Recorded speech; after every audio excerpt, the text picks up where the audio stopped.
Magandang araw mga B! For today's video, magluluto ako ng beef caldereta.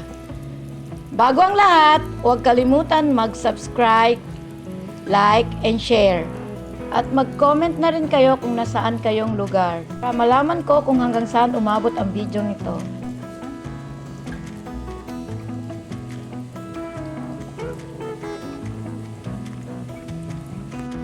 Nagpainit na ako ng kawali, ilalagay ko na yung mantika.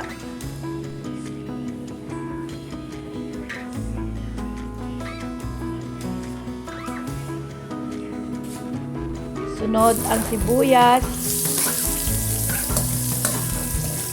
Halo-halo lang ng konti. Ilalagay ko na rin yung patatas.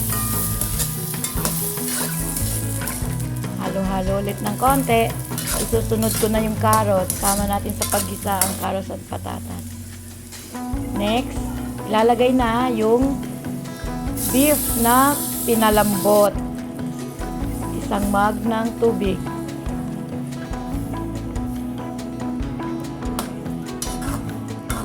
Takpan. Antayin natin kumulo. Kapag kumulo na, ilagay ang tomato paste.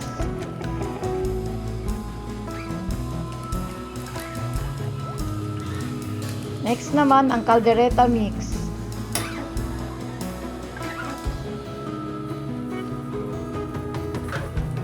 Masarap! Excited na akong kumain. Halo-haluin lang ng konti para mag-mix yung mga ingredients. Tapos, pampalasa para lalong sumarap. Peanut butter.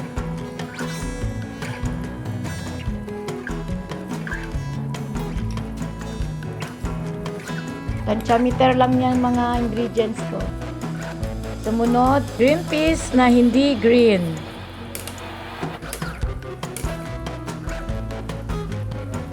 At ang bell pepper.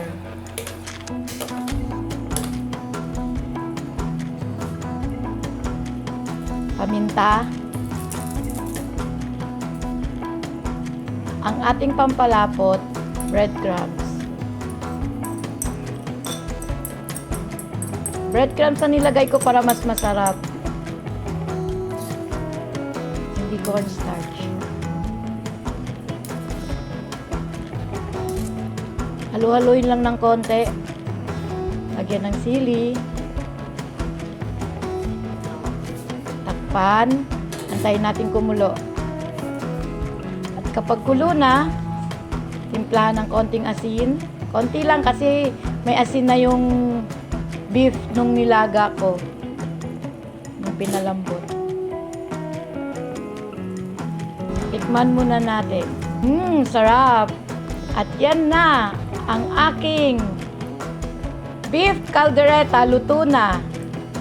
Sarap! Ready to eat na ang aking beef caldereta. Hindi siya masyadong matagal niluto kasi malambot na yung beef. Konting luto lang. Thank you for watching. Keep safe. Bye-bye! Kainan na!